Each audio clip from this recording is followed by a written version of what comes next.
My name is Olivia Harrison, and I'm 37 years old. 20 years ago, my parents called me a disgrace and threw me out like trash when I was 17 and pregnant.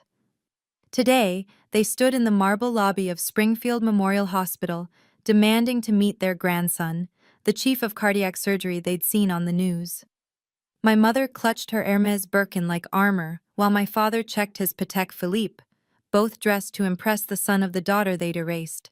But they had no idea what was waiting for them in the will of the woman who saved me when they wouldn't. Before we begin, please take a moment to like and subscribe, but only if this story truly resonates with you. I'd love to know where you're watching from and what time it is there. Here's what happened when karma finally came to collect. Let me take you back to that October night in 2004. I stood in my parents' living room, the one with the imported Italian marble and the chandelier that cost more than most people's cars, holding a positive pregnancy test in my trembling hand. "You're lying," my mother said first, her voice sharp as winter ice. No daughter of mine would be so common. But the second test confirmed it. And the third. My father didn't yell. That would have been beneath him. Instead, he walked to my room with measured steps and returned with my suitcase, the one they'd bought for my supposed college tours. He set it by the front door with clinical precision. "You have 10 minutes, he said, adjusting his Yale class ring. "Take what fits. Leave your house keys on the table." "Dad, please. You're not our daughter anymore." He flipped the family portrait on the mantel face down, the one where we all wore matching white shirts and fake smiles. "Our daughter wouldn't spread her legs for some boy and destroy everything we've built." My mother stood by the grandfather clock, examining her manicure. "Don't call us. Don't come back. We'll tell everyone you're studying abroad." Owen, the boy who'd promised me forever? He'd already been accepted to Stanford. His parents had lawyers. His future mattered more than mine, or our babies. He'd blocked my number the day I told him. 10 minutes. That's all the time they gave me to pack up 17 years of being their daughter. I grabbed clothes, my grandmother's necklace they'd forgotten about, and the $247 from my jewelry box. The lock clicked behind me like a judge's gavel, final, irreversible. I slept in Riverside Park that night, under the gazebo where Owen first kissed me. 3 nights later, I woke to someone gently shaking my shoulder. Not a cop or a creep. A woman in her 70s wearing a cashmere coat and genuine concern. "Child, you're going to freeze to death out here." Elena Rossi had been walking her ancient poodle at dawn, a routine she'd kept since her husband died. She saw me curled on that park bench, my suitcase as a pillow, and something in her broke, or maybe something healed. "I'm fine," I lied through chattering teeth. "No, you're not." She studied my face, then my belly. Even at barely 2 months, she knew. "How far along?" When I started crying, really crying, not the silent tears I'd rationed for 3 days, she sat right there on that cold bench and held me like I mattered. "Come," she said finally. "Pierre and I need company for breakfast." Her car smelled like lavender and leather. The heated seats felt like heaven. She drove us to West Side, to a house that sprawled across a lot the size of a small park. 8 bedrooms for 1 widow and 1 geriatric poodle. "I lost my daughter," she said simply as she led me inside. "Car accident 5 years ago. She was pregnant too." The room she showed me had already been prepared, not for me specifically, but for someone. A Pottery Barn crib sat assembled in the corner. The closet held maternity clothes with tags still on. "This is yours now," she said. "No questions, no conditions. Everyone deserves a second chance." "Why?" I whispered. She touched a photo on the dresser, a young woman with Elena's eyes and smile. "Because Sophia would have wanted me to." That night, I slept in a bed for the first time in 72 hours. Pierre curled up at my feet like a guardian. Elena didn't just give me shelter, she gave me a future. While my parents told their country club friends I was studying in Switzerland, I was learning to breathe again in a nursery decorated with stars. Sigurd arrived during a February blizzard, screaming and perfect. Elena held my hand through 18 hours of labor, whispering strength when I had none left. She cut the cord when I asked her to. She was the first to hold him after me. "He's brilliant," she declared, though he was only minutes old. "I can see it in his eyes." She wasn't wrong. Sigurd walked at 9 months, read at 3, and tested into gifted programs before kindergarten. While I took night classes for my GED, then community college courses online, he absorbed knowledge like other kids absorbed cartoons. Elena owned 3 restaurants: Rossi's downtown, the bistro on 5th, and the cafe near the university. She started me as a hostess, then taught me inventory, scheduling, profit margins. "You're not just working here," she said. "You're learning to run an empire." When Sigurd was 7, he performed surgery on his teddy bear with actual sutures he'd practiced from YouTube videos. At 10, he was reading my anatomy textbooks. At 16, Harvard Medical School accepted him early admission. That same year, Lance Mitchell walked into Rossi's. He was updating Elena's will. She'd insisted on adding new provisions every year since taking us in. Tall, steady, with kind eyes and terrible jokes, he made me laugh for the first time in years. "Your son's remarkable," he said over coffee that turned into dinner. "His grandmother deserves the credit." "I wasn't talking about Elena," he smiled, though she mentioned something interesting about her will, something about protecting the family you choose. Even then, Elena was planning ahead. Everything changed when the Springfield Gazette ran the headline, "20-year-old surgeon becomes youngest department chief in state history." Sigurd's photo covered half the front page, my son in surgical scrubs, standing before the cardiac wing he'd already revolutionized.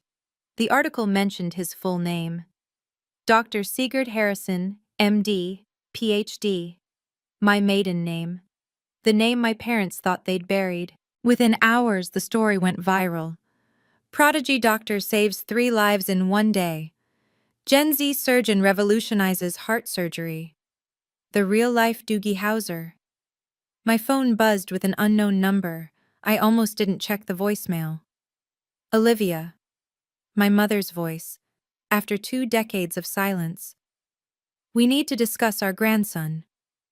Our grandson. Not your son. Not Sigurd. Our grandson, like he was property they'd suddenly remembered they'd misplaced. The emails started next, sent to my restaurant's public address.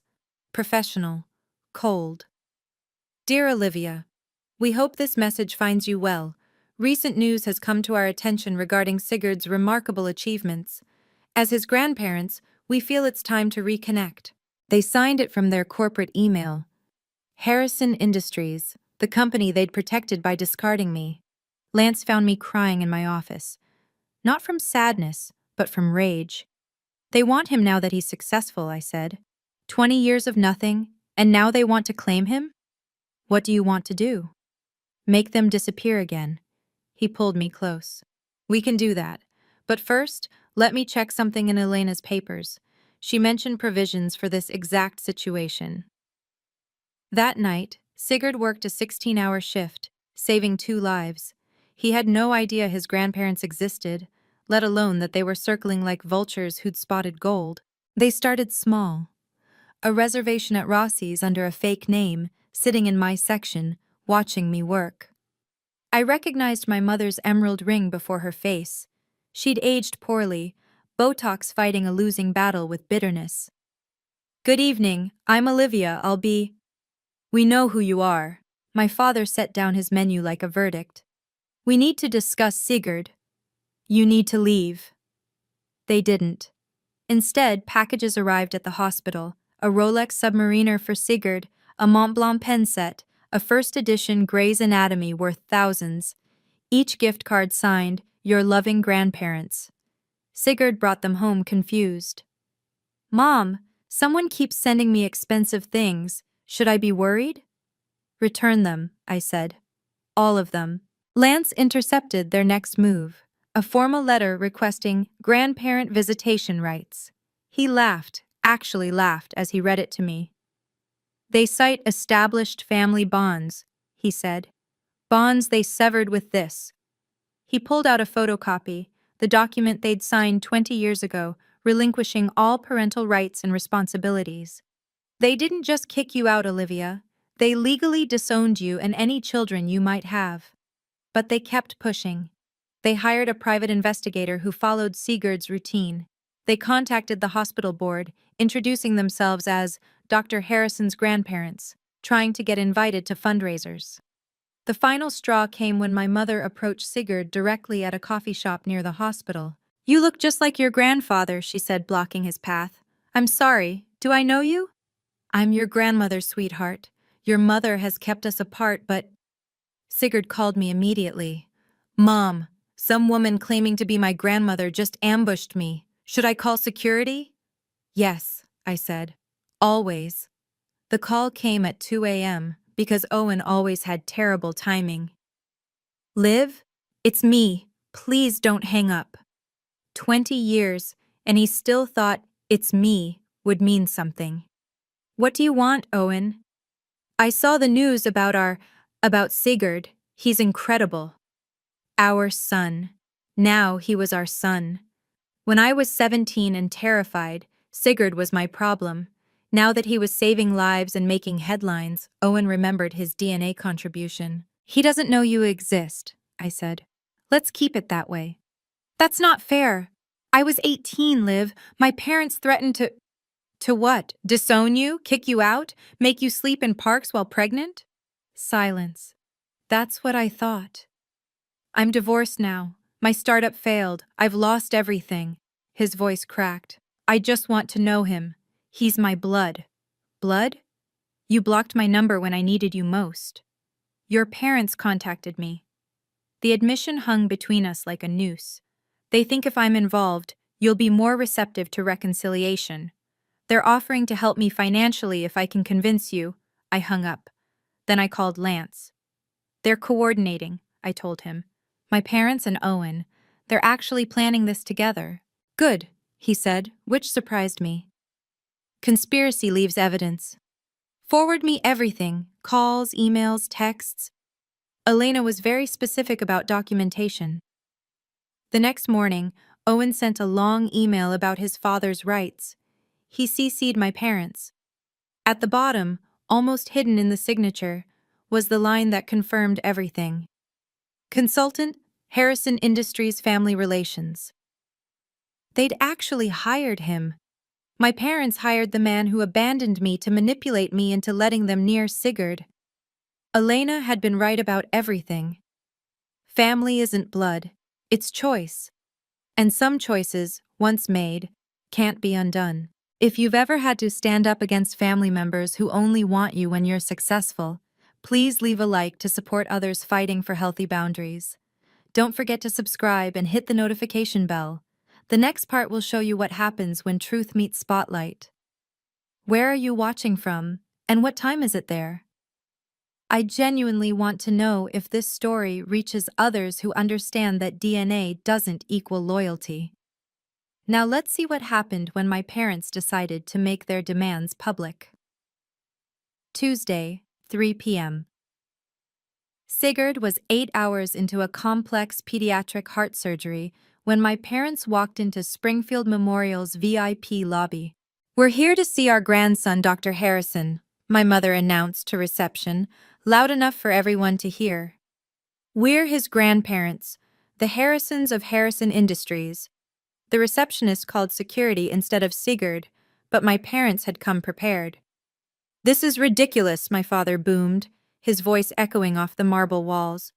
"We donate millions to this hospital. Our grandson is chief of surgery. We demand to see him." Visitors stopped to stare. Doctors whispered. Someone started recording on their phone. My mother, ever the performer, pulled out a handkerchief. Not tissues, but an actual monogrammed handkerchief. 20 years we've been kept from him," she wailed. "We just want to meet our only grandchild." Security arrived as I did, Lance beside me. "Ma'am, sir, Dr. Harrison is in surgery." "Then we'll wait," my father declared, planting himself on a leather bench like he owned it. Which, given the Harrison Industries plaques on the walls, he probably thought he did. The head of security looked at me. Mrs. Mitchell, how would you like us to handle this? My mother's tears stopped instantly. Mitchell? You remarried? You gave our grandson another man's name? He never had your name, I said quietly. You made sure of that when you signed him away. The gathering crowd murmured. My father's face went purple. How dare you? The OR doors opened. Sigurd emerged, still in surgical scrubs, the baby he'd just saved being wheeled to recovery. He looked at the scene. Security, strangers with phones out, two well-dressed elderly people causing chaos. Then at me. Are these the people who've been stalking me? Yes, I said. Then I want them removed. He didn't even look at them. Now. My parents didn't leave. Instead, they called Channel 7 from the hospital parking lot. Within an hour, news vans surrounded the main entrance. My mother had changed into a St. John's suit. She'd brought costume changes for her ambush. My father stood beside her, the grieving grandfather in his Harvard tie. We're heartbroken, my mother told reporter Jennifer Chen. 20 years ago, there was a misunderstanding. We were in shock about our teenage daughter's pregnancy. We reacted poorly. But we've been trying to reconnect, to make amends, and we're being denied access to our only grandchild. She dabbed her eyes with that same monogrammed handkerchief, careful not to smudge her makeup. Dr. Harrison is a medical pioneer, the reporter prompted. You must be proud. Incredibly proud, my father said, though he'd never seen Sigurd save a life, hold a patient's hand, or stay awake for 30 hours to perfect a procedure. The Harrison family has always valued excellence. It's in his blood. In his blood. The blood they'd rejected when it was growing inside me. What would you say to your daughter now? Jennifer asked. My mother looked directly at the camera. Olivia, sweetheart, we forgive you. We just want our family back together.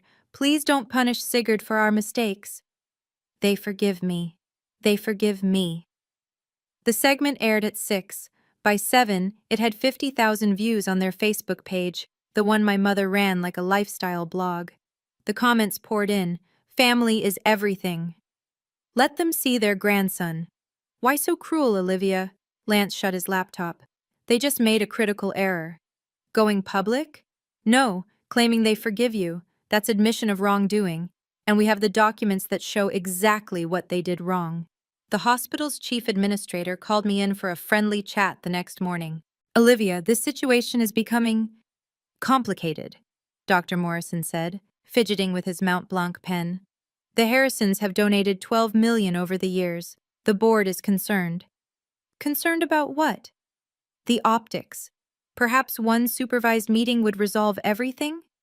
Would you meet with people who threw you away like garbage? He shifted uncomfortably. It's not my decision to make, but Sigurd's position. Are you threatening my son's job?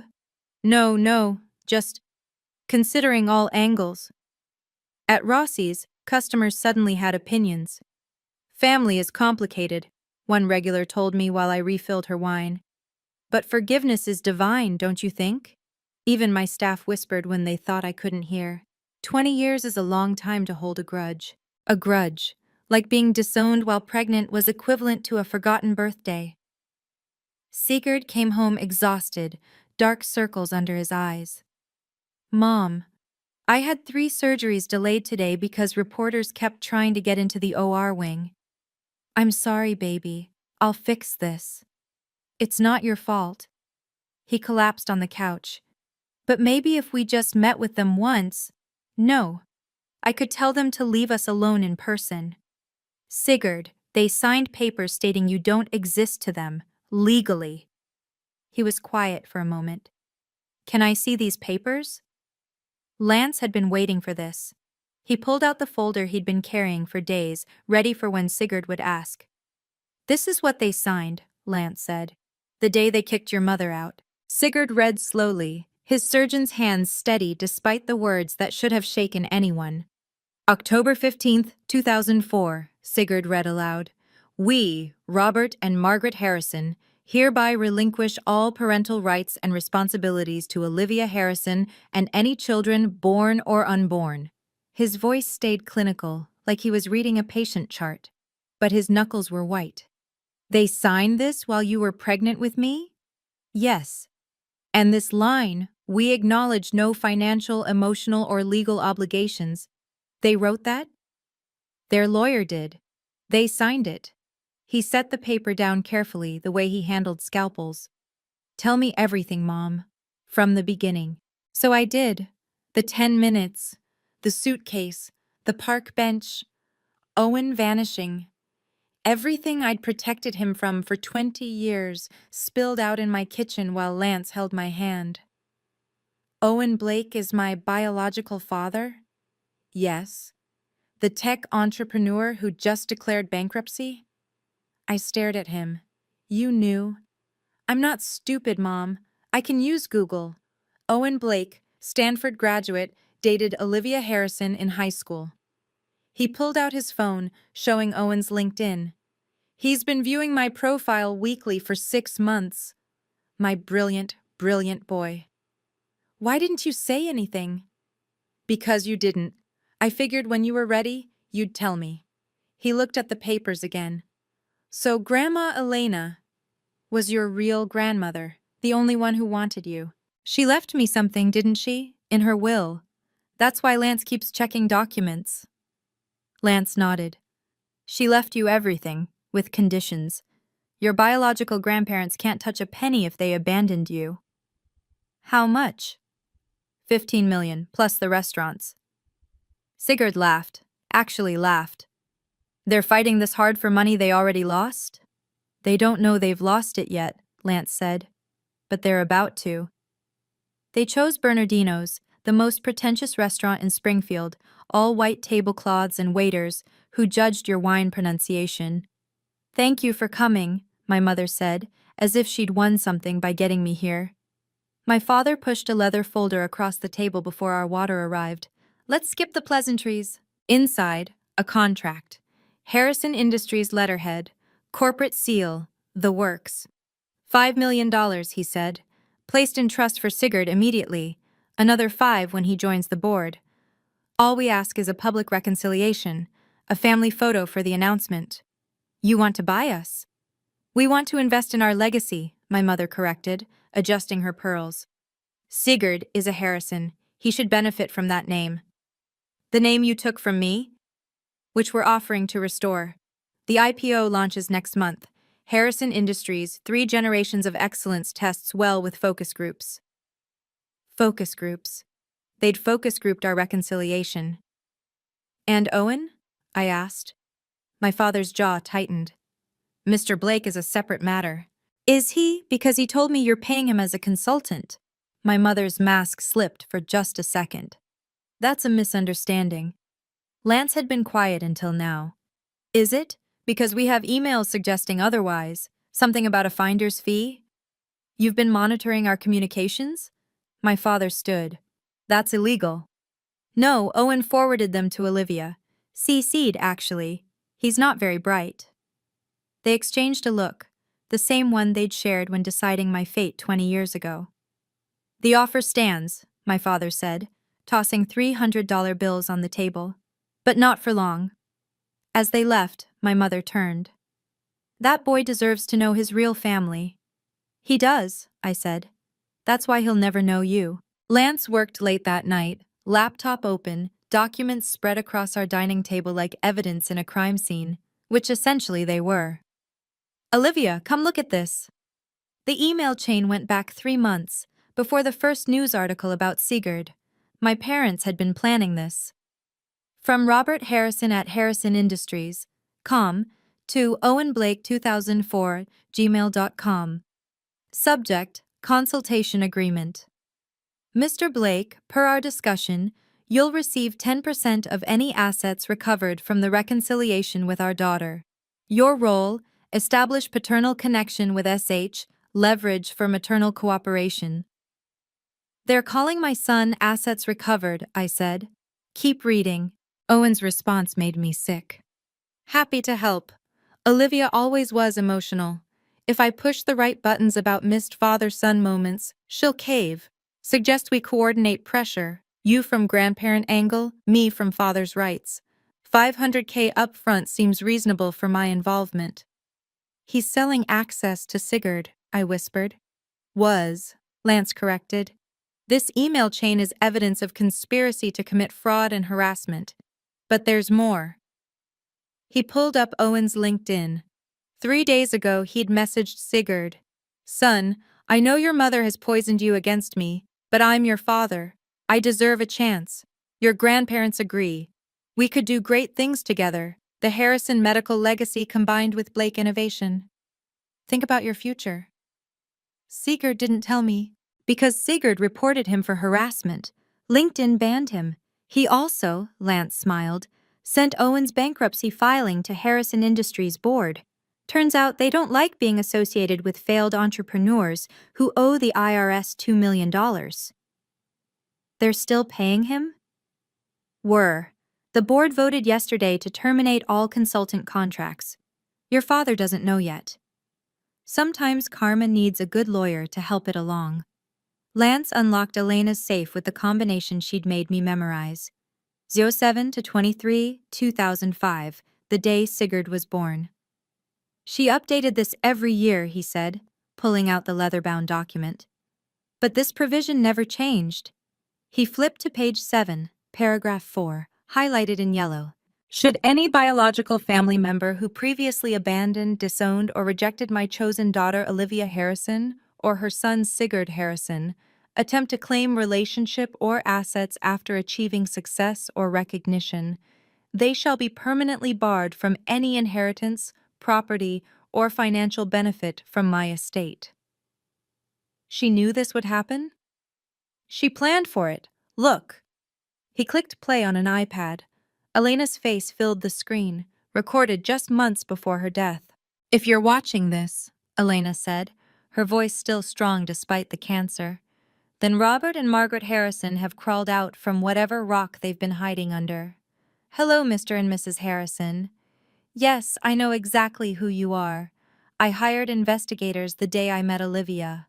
I know about the 10 minutes, the suitcase, the family portrait you turned face down. My throat tightened. Even dying, she'd protected us. You threw away a treasure, Elena continued. I found her. She became my daughter in every way that matters. Sigurd became my grandson. And you? You're nothing. Ghosts. Signatures on a paper that ensures you'll never hurt them again. The video Elena looked directly at the camera. Olivia, my darling, they'll come with money and promises. Don't believe them. You have everything, the restaurants, the investments, this house. $15 million all in your name, protected in trust. They can't touch it. They can't touch you. Be free. The timestamp showed she'd recorded it the day before she died. This is the beautiful part, Lance said, pulling out another document. The original abandonment papers your parents signed. I'd seen copies before, but the original felt different, heavier, their signatures bold and clear, like they were signing a business deal. They didn't just kick you out, Lance explained. They legally emancipated you and simultaneously relinquished all parental rights. But here's what their lawyer apparently didn't explain. Or maybe they didn't care to understand. He pointed to Clause 6. This relinquishment extends in perpetuity to any offspring, born or unborn, of the aforementioned minor. In perpetuity? Forever. They can't claim grandparent rights because legally, Sigurd isn't their grandson. They made sure of that 20 years ago. But they're on TV saying, they're lying, or they never read what they signed. Either way, this document is legally binding and irreversible. They could have contested it within the first year, but after that, he smiled, ironclad. I thought about my father's Harvard law degree hanging in his office, my mother's insistence on reading every contract. They'd known.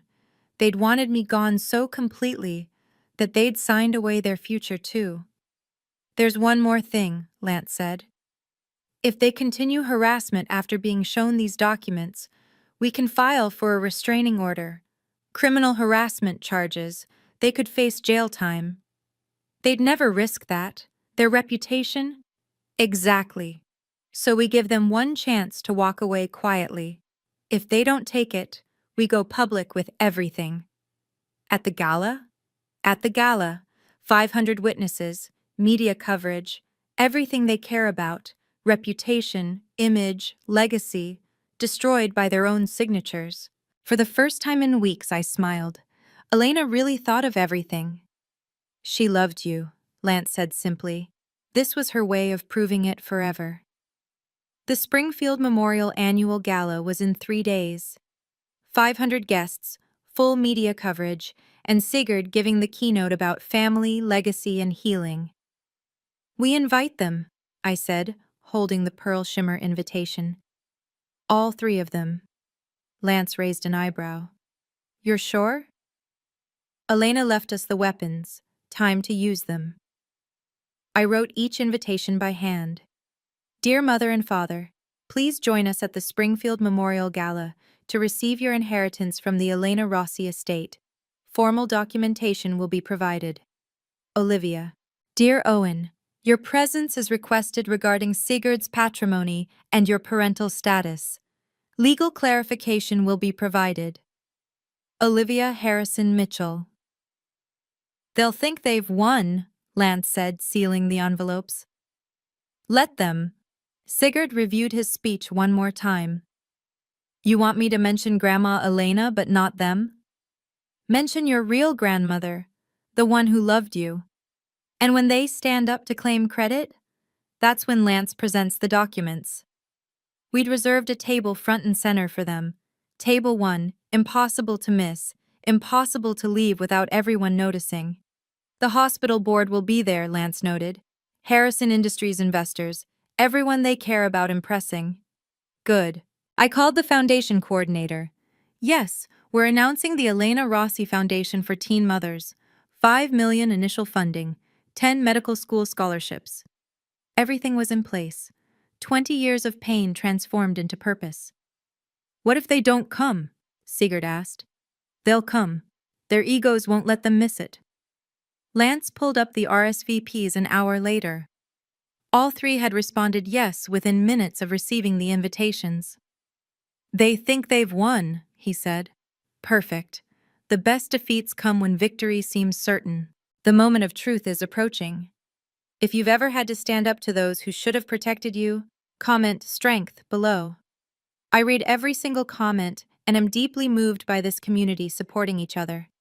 Don't forget to subscribe and hit the notification bell. You need to see what happens when signatures from the past destroy futures built on lies.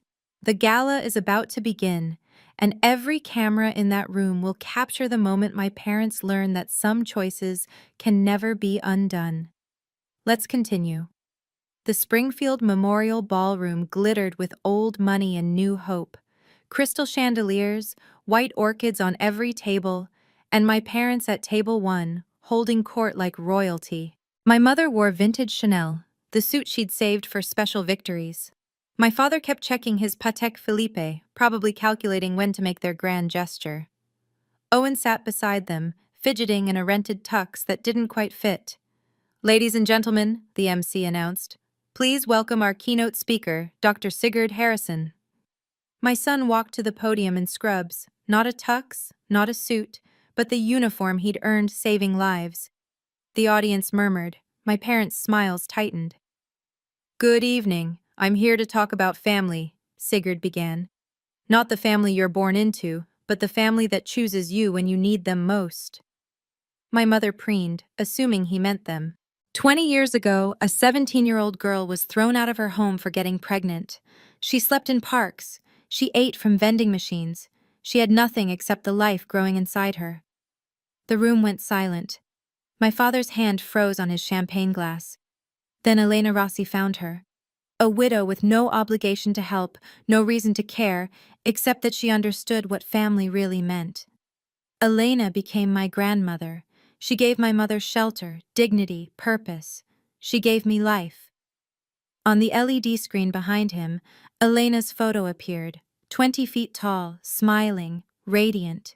Everything I am, Sigurd continued, I owe to 2 women. My mother, Olivia Harrison Mitchell, who sacrificed everything for me. And my grandmother, Elena Rossi, who proved that love isn't about blood, it's about showing up. My parents were no longer smiling. Tonight, I'm announcing the Elena Rossi Foundation for Teen Mothers, Sigurd said, his voice carrying across 500 silent guests. $5 million in initial funding, housing, childcare, education, and hope for young mothers abandoned by their families. The screen changed. Elena's video message began playing. "Hello, my dear ones," Elena's voice filled the ballroom. "If you're watching this, then my grandson Sigurd is doing exactly what I knew he would, changing lives, healing hearts, being the man I always knew he'd become." My mother started to stand. My father grabbed her wrist, pulling her down. "Family," Elena continued, "isn't about DNA or last names or inheritance. It's about presence. When Olivia needed family most, where were the Harrisons? When Sigurd took his first steps, spoke his first words, performed his first surgery, where were they?" The camera panned across the crowd. Every eye was on table one. "I leave everything to my real family," Elena said. "To Olivia, my daughter by choice. To Sigurd, my grandson by love. And to those who abandoned them," she looked directly into the camera, "I leave you the truth about what you threw away." Sigurd returned to the podium. "I want to thank my family for being here tonight. Mom," he looked at me, "and Lance, who showed me what a father really is." My mother shot to her feet. "We're your grandparents! We're your blood!" The entire ballroom turned to stare. "No," Sigurd said calmly into the microphone. "You're strangers who share DNA. There's a difference." "How dare you?" my father started. "Mr. Mitchell," Sigurd said, "I believe you have some documents to present?" Lance stood, folder in hand, walking toward the podium with the measured steps of coming justice. "This is ridiculous!" My father charged toward the stage, his face purple with rage. "We are his grandparents! We have rights!" Security moved forward, but Lance raised a hand. "Let them come." My mother grabbed the microphone from a nearby table. "This is our grandson. They've poisoned him against us. We made one mistake 20 years ago." "One mistake?" I stood, my voice carrying without amplification. "You gave me 10 minutes to pack. You turned my portrait face down. You signed papers disowning me and my unborn child." The crowd gasped. Phones appeared, recording everything. "That was different!" my mother shrieked. "You were a disgrace! Pregnant at 17! I was your daughter." Owen tried to slip toward the exit. 2 security guards blocked his path. "Mr. Blake," Lance said into the podium microphone, "don't leave yet. This concerns you too." I'm not," Owen stammered. "You're not what? The biological father who abandoned a pregnant 17-year-old? Or the consultant being paid by the Harrisons to manipulate their daughter?" My father lunged for the podium. "You can't prove—" "Actually," Lance smiled, clicking a remote, "I can." The screen lit up with emails. The conspiracy laid bare in 40-foot letters for 500 witnesses to read. 10% of assets recovered, Lance read aloud. Push the right buttons about missed father-son moments. She always was emotional. My mother's Chanel suit couldn't hide her shaking. My father's Harvard pin couldn't restore his dignity. Owen looked like he might vomit on his rented shoes. "Shall we discuss," Lance continued, "the legal documents you signed 20 years ago? The ones that permanently severed all rights to Olivia and her children?" The ballroom held its breath. Lance clicked again. The abandonment document filled the screen, every word magnified, every signature clear as day. "October 15th, 2004, he read, "We, Robert and Margaret Harrison, hereby relinquish all parental rights and responsibilities to Olivia Harrison and any children born or unborn." The document zoomed in on their signatures, bold, deliberate, undeniable. "This extends in perpetuity," Lance continued, "forever, irreversible. You didn't just disown your pregnant daughter, you legally disowned every generation that would come from her." "We didn't know," my mother started. "You didn't know?" Lance pulled up another document. "Mr. Harrison, you have a Harvard law degree. You knew exactly what you were signing." My father's mouth opened and closed like a fish drowning in air. "But that's not all," Lance said. Let's discuss what happens when you abandon someone, then try to claim their inheritance. The crowd leaned forward. Even the waitstaff had stopped to watch. 20 years ago, you threw Olivia away. Elena Rossi found her, loved her, raised her grandson as her own, and when Elena died, she left very specific instructions about blood relatives who abandoned family. That money should be ours, my father shouted. We're the biological grandparents who signed away all rights. Look at the screen, Mr. Harrison. Look at your signature. That's your handwriting saying Sigurd doesn't exist to you. Channel 7's camera captured everything. Jennifer Chen held her microphone toward the stage, broadcasting live. Every person in this room, Lance said, every camera, every phone, they're all witnessing the truth. You abandoned a pregnant teenager, you signed away your grandchild, and now you want to profit from his success? The disgust in the room was palpable. People actually turned their backs on table 1. Now, Lance said, let's discuss Elena Rossi's will. The screen changed to the official probate documents, complete with gold seals and notarizations. Article 7, Section 4. Any biological family member who previously abandoned, disowned, or rejected Olivia Harrison or Sigurd Harrison shall be permanently excluded from all inheritance, property, or financial benefit from this estate. She can't do that, my mother screamed. She can, and she did. The estate is worth $15 million. The restaurants, the properties, the investments, all of it goes to Olivia and Sigurd. You, Mr. and Mrs. Harrison, receive nothing. But more importantly, Lance clicked again, showing a video timestamp, Elena left you a personal message. Elena appeared on screen again, but this was different footage. She was looking directly at the camera, directly at my parents. Robert and Margaret Harrison, Elena's voice rang out. I know you're watching this, probably in a room full of people you're trying to impress. Good. Let them all hear this. You are the worst kind of cowards. You threw away a treasure because you feared judgment. I found that treasure. I polished it. I helped it shine. My mother collapsed into her chair. You had 10 minutes to pack your daughter's life, so I'm giving you the same. 10 minutes to leave this gala, leave this city, and leave Olivia and Sigurd alone forever, starting now. Lance looked at his watch. That's 8:47 p.m. At 8:57, if you're still here, I file the restraining orders, the criminal harassment charges, everything. The ballroom was silent, except for the ticking of the massive clock on the wall. 9 minutes, Lance announced. My parents looked at each other, then at the exits, then at the hundreds of phones recording their humiliation. Mr. Blake, Lance turned to Owen, who was trying to shrink into his rented tux. Let's discuss your consulting agreement. The emails returned to the screen. Lance read each one slowly, letting the words sink in. Olivia always was emotional. Push the right buttons. 500,000 up front seems reasonable for my involvement. That's taken out of context, Owen stammered. Is it?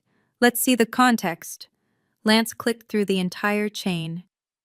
You approached the Harrisons. You offered to manipulate the mother of your child for money. You called your son an asset to be recovered. Sigurd stepped back to the microphone. Mr. Blake, I want you to know something. I've known who you were since I was 15.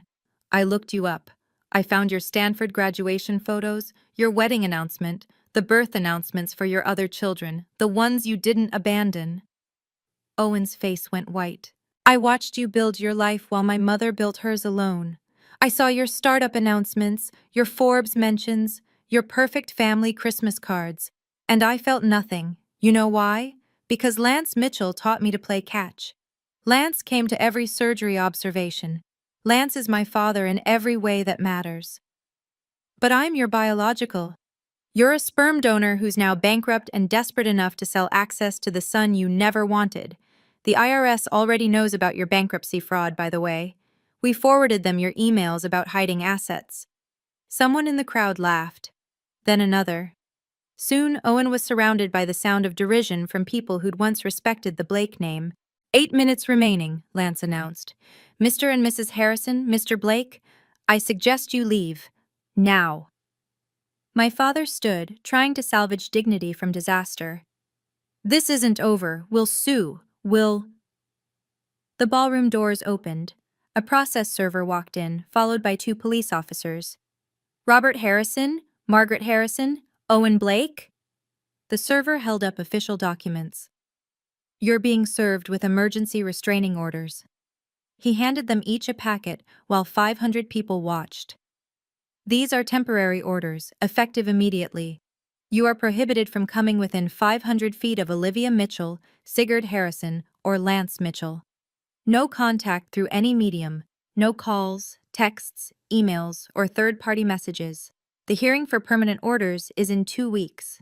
You planned this, my mother hissed at me. No, I said, standing. You planned this 20 years ago when you signed those papers. I'm just finishing what you started. The officer stepped forward. Folks, you need to leave the premises now, or you're violating the order. This is assault, my father shouted. This is consequence, the officer said calmly. Something I understand you're not familiar with. You have 5 minutes before we arrest you for violation. My mother grabbed her Hermes bag like a life preserver. You'll regret this, Olivia. The only thing I regret, I said, loud enough for everyone to hear, is spending 17 years thinking I needed your love. They walked toward the exit, Owen trailing behind them. At the door, my father turned one last time. That boy is our blood. Blood, Sigurd called out. You bled my mother dry and left her for dead. Elena gave her a transfusion of real love. That's the only blood that matters here. The doors closed behind them. The entire ballroom erupted in applause.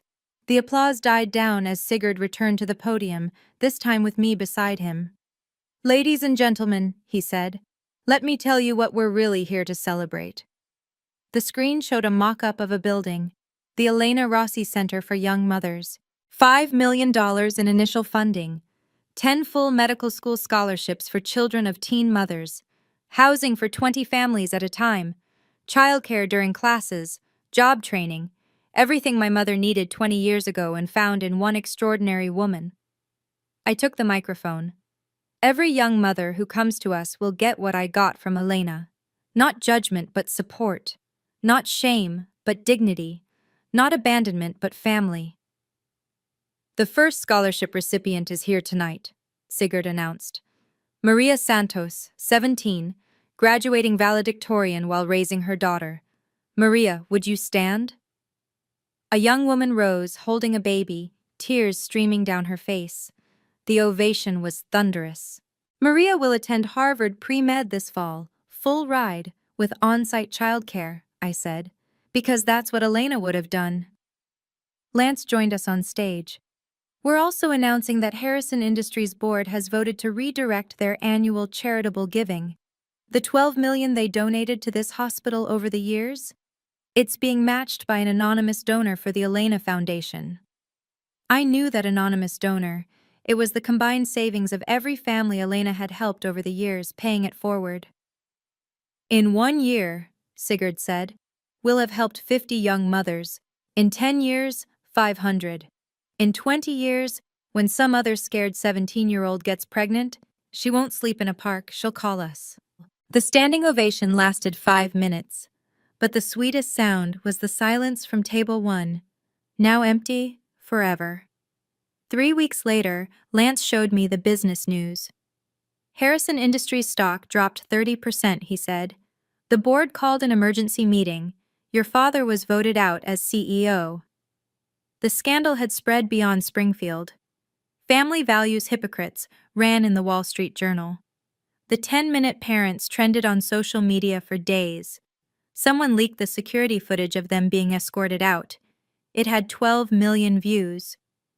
They're selling the house, Lance continued, pulling up the real estate listing. The Westfield mansion, listed far below market value. They need the cash for legal fees. Their lawyer had tried to contest the restraining orders. The judge not only upheld them but made them permanent after seeing the evidence. What about Owen? Worse. His ex-wife's lawyer subpoenaed our emails. Turns out hiding money from bankruptcy court while owing $200,000 in child support is a federal crime. He's facing 3 years. I felt nothing. Not satisfaction, not pity, just nothing. They moved to Arizona, Lance added. Scottsdale. Your mother's sister took them in. They're living in her guest house. From a 7-bedroom mansion to a guest house. From society galas to exile. The best part? Lance smiled. Remember their church? The one where your father was an elder? They were asked to find a new place to worship. Apparently, abandoning pregnant teenagers doesn't align with their values. Every institution they'd valued more than me had rejected them. Are you okay? Lance asked. I'm free, I said. For the first time in 20 years, I'm completely free. That night at dinner, Sigurd said, the foundation received a donation today. Anonymous, $50,000. We all knew who it wasn't from. 6 months later, we gathered for our weekly dinner. The tradition Elena started, and we'd never stopped. Sigurd carved the roast, using the technique Elena taught him when he was 12. So I saved 3 lives this week, he said casually, like he was discussing the weather. Show off, Lance teased, pouring wine from Elena's collection. The youngest was 4 months old, Sigurd continued. Her mother was 17. She reminded me of someone. He looked at me with those eyes that still saw wonder in the world, despite everything. I told her about the foundation. She cried, Mom, said she'd been sleeping in her car for a week.